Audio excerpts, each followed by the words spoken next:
afternoon, day 21 with the leadership moment, and we're going to learn how to do something with the interior of that jewelry box. One moment as I pause the music. Okay, again, the iPad. It just wants to continue to give us the inspirational music. Leadership moment. Here's a quote to dig into it. I just, when I was doing my reading this morning, I thought, oh, this is a great one. So the quote is, "The price of anything is the amount of life you exchange for it." You give part of your life to receive something back that may not be easy, but it's part of the growth. That is so true. Whether it be time, money, family, relationships. So I wanted to just grab your listening ears in this small story. And it's an example that while I was reading the 15 Laws of Growth in this chapter, I thought John was talking about learning from elementary school and marbles. I don't know how many of you remember, I think it's in my generation, the baby boom generation, when we used to go to school, elementary school, grade 2, grade 3, somewhere in there. We had every spring we would play marbles, every spring. For as long as I could remember, up until about grade 4, and then by grade 6 it was like, oh, that was baby stuff. We were all grown up. But the gist of it was having a bag of marbles. And we would sit and set them up. And if you remember this, the idea was, at first we would start with a small marble and try to click them. And I can't remember the whole part of the game, but the idea was to collect as many marbles as you could. And so for that springtime, when you graduated to gaining a large marble, a colored marble, you were happening, you were rocking. Sometimes though, when we were playing the marble game, that big marble meant that we lost a lot of the little marbles. But the biggest trade-off was to get a steely. And all of us are just, there was very few out there, maybe only 1 or 2 students had a steely, which is a steel cob ball, and it was king of the marbles. And so I remember wanting that steely so bad. And I played a lot of games. I was there at recess, I was there at lunch, and a lot of my chore money, which was every 2 weeks, was very little, but I would save it up so I could buy or do a trade-off for more marbles, because my ultimate goal was to get these larger marbles. And then I managed to get a lot of large marbles. Cobs, large, beautiful cobs. And my late brother was like, hey, how did you do that? And so we became competitors. And it took me most of the spring to get those large cobs. And then I wanted that steely so bad, that steel cob, that steel marble. And I was like doing the best that I can. And I had few marbles left, but I'll tell you what, I had enough of those large marbles that the trade-off would be to, and there was one of my friends in class that wanted to trade me. But the gist of the trade was all my marbles the little ones, and I had 2 bags or so of, you know, the big ones and the little ones, and I wanted that steel cob. So guess what I did? I traded for it. It was a trade-off. And I learned I had a tendency to overestimate the value of what I previously had, which was 2 bags of marbles, and underestimated the value of what I may be giving, what I may gain in giving it up. Which was it the steely that I was so coveting? Was it the experience? And I realized as I was writing this morning, I was looking for the experience. Because once I had that steel cob, I couldn't play any more games because I had the steel cob. I had to figure out how I was going to get some marbles back so I could get back into the game. Because the trade-off wasn't the same as winning it on the front. When you're playing marbles and you receive that cob because you were the winner, I did a different trade-off. So I learned from that experience, and later on, that experience taught me marketing and selling. And I was like, what, 8 or 9? But it's the value of the trade-off. And even when I'm talking about that, we all know we want to change, but we don't want to wait for the result. As artists or creatives, I get into a painting, and I use painting because I'm a professional painter. And what I want to do is I want the image in my mind. I know there's detail, but I rush to do the context of the whole, the image. See, the trade-off is time, because the layers are built, and those layers are specific to the reality of what you're portraying in the arts. And it's in all creativity. Have you ever been in the kitchen and whipped up the recipe and you were in your zone, threw a little bit of baking powder, a little bit of this, and poof, it worked in the oven, but the next day you decided that you weren't really energetic enough and skipped a few steps because you wanted that to get to that, and it came out flat? What about interior design?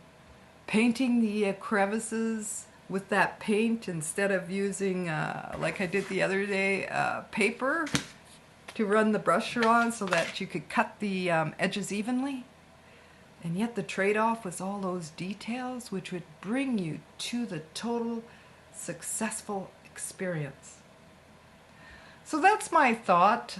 As artists or creative people, we have what we call instant gratification. Yes, we do. And we make the image, we want it right now, and the process is that we skip the small details. So that was my message today, and I'm asking you as a call to action, see the value in the one thing that you're doing, which you felt was a loss. And like some of my paintings, waiting for extra paint and whatnot, and to be renewed because I have rejected it, I didn't like. I see the value in the experience because I skipped 3 steps. So if I go back, how can I resolve? What is the trade-off? Sure, it's going to be time.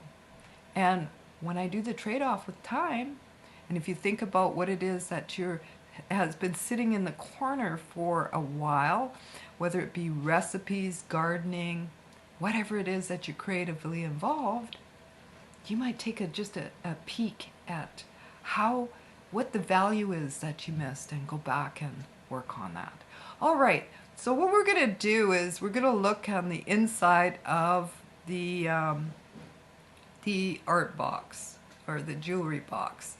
And yesterday I did some wood burning with you, and I talked about tools, and I talked a little bit about method. I was not very specific because in the time that I do the planning, I want to have your attention, but I think you could probably, and a lot have inboxed me, asked me questions, and this is continuous, right? So we're on part 2, and we're going to look at the inside of the jewelry box. So what I'm going to do is I'm going to flip the camera down so that you can see what I've come up with, and then I'm going to walk you through a couple of steps.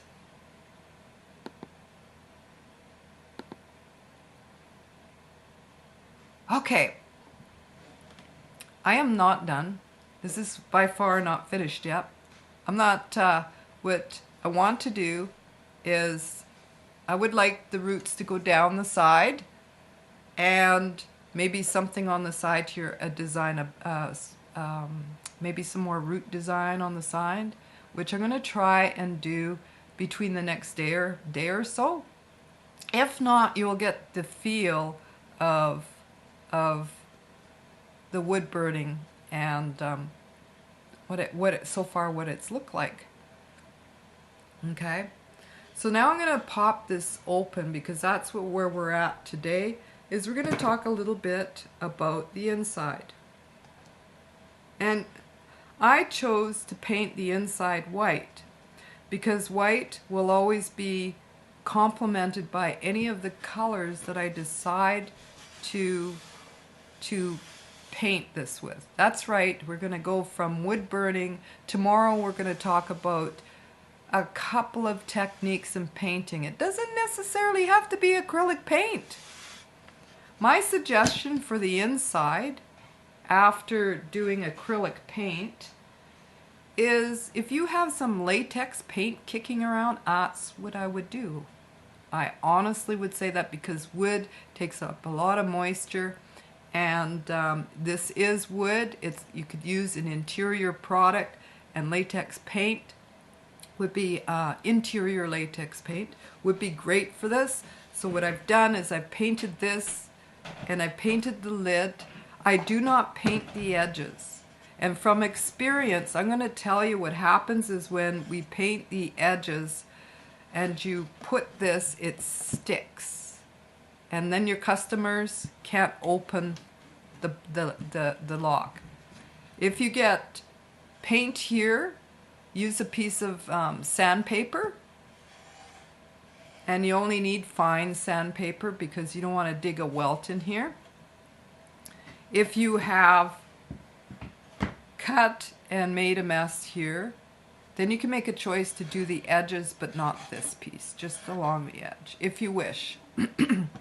As you can see, this is one layer. I need at least 2 or 3 if I want to make the solid.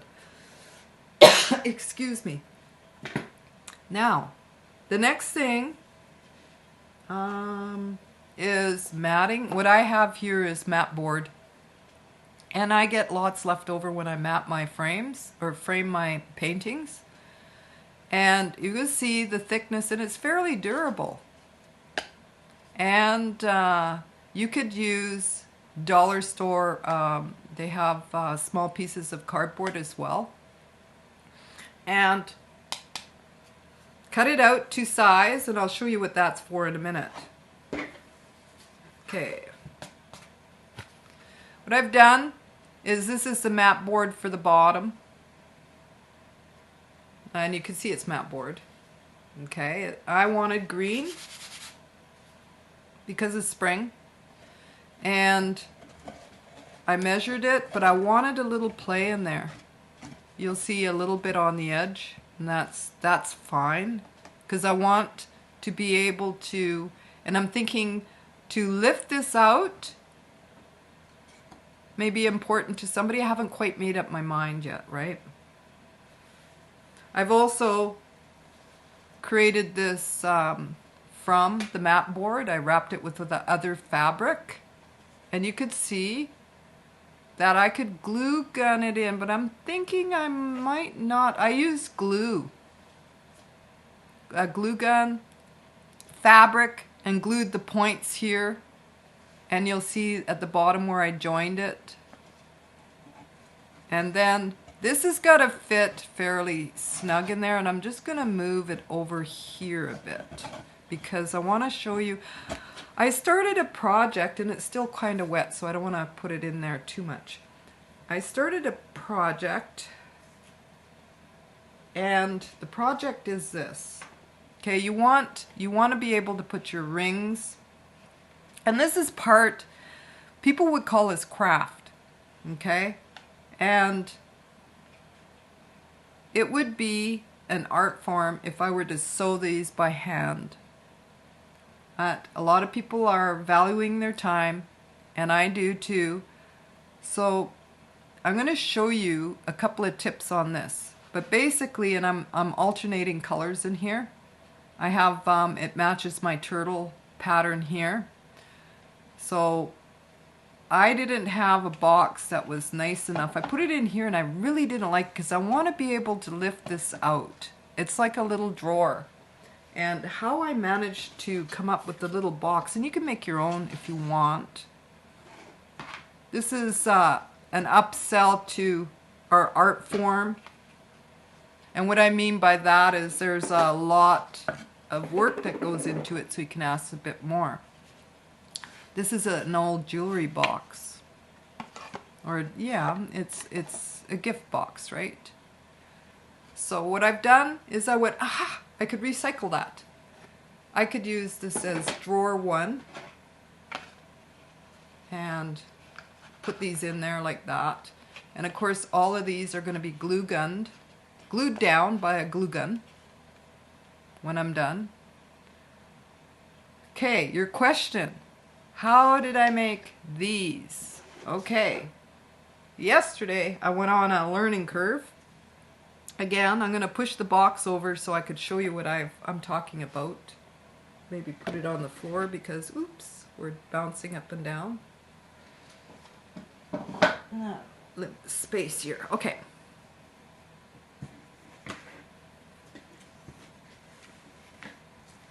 Now for the thickness, this thickness, I would say it, you'll see in a sec here. What I did is, this is felt, and this, I just found something that was thick enough to roll the felt with so that it makes it ideally a little bit thicker.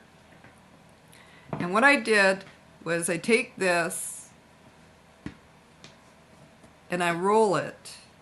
You don't even have to worry about cutting it so much. But these come in rolls at the dollar store. They're only about 6 inches across. And I glue it here, and then I continue, and I stop. You'll know when to stop, and then glue here.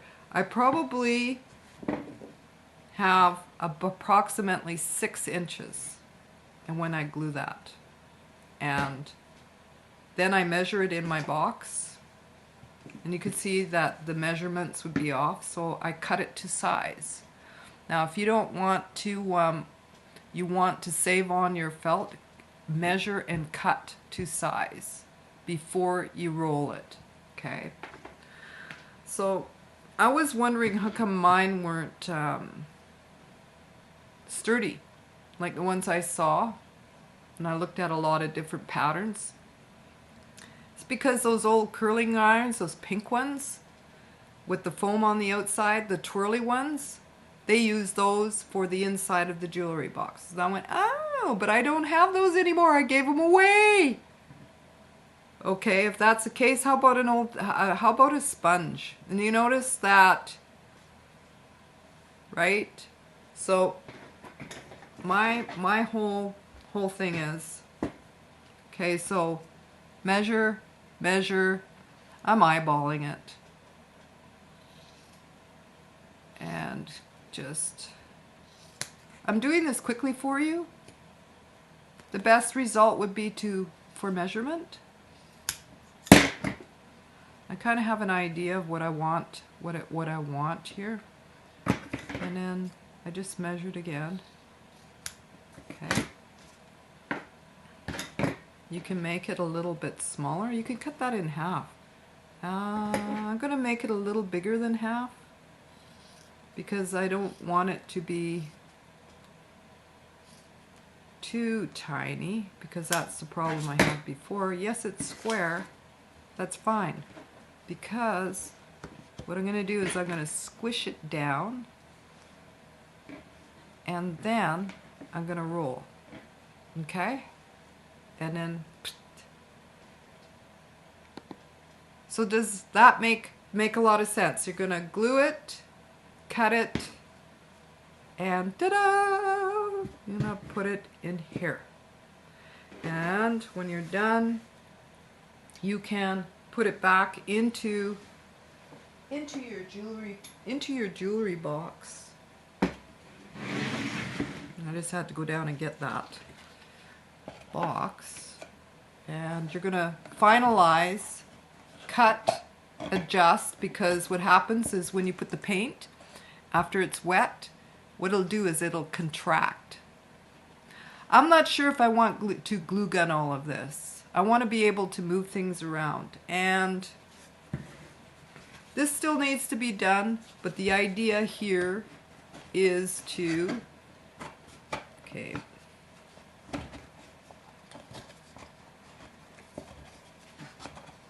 it might have changed because I have the box now, which I didn't have before. But you can make a couple of these to separate earrings and necklaces if you wish. You can also pad this with velvet. Like, there's so many options. And you can put a quote here. This can be 2 rows of earrings and rings, because basically what happens with this is, and I gotta find, let's pretend that this is an earring, like that. Once it's glued down in there, like that.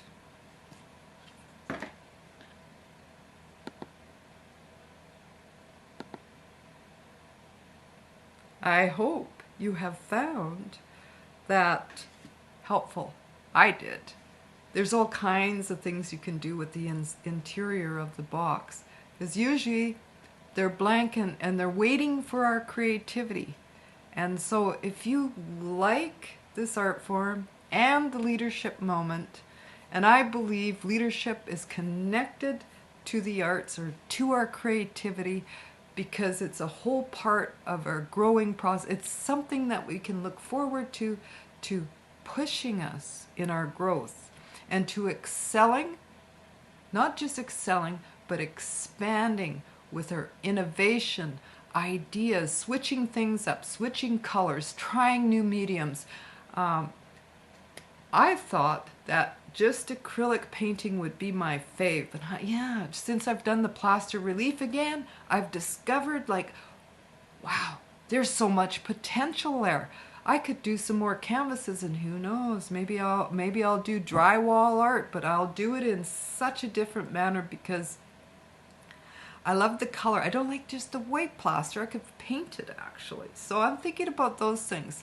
And I come here to inspire you every day. This was the day 21, and I so look forward to your comments.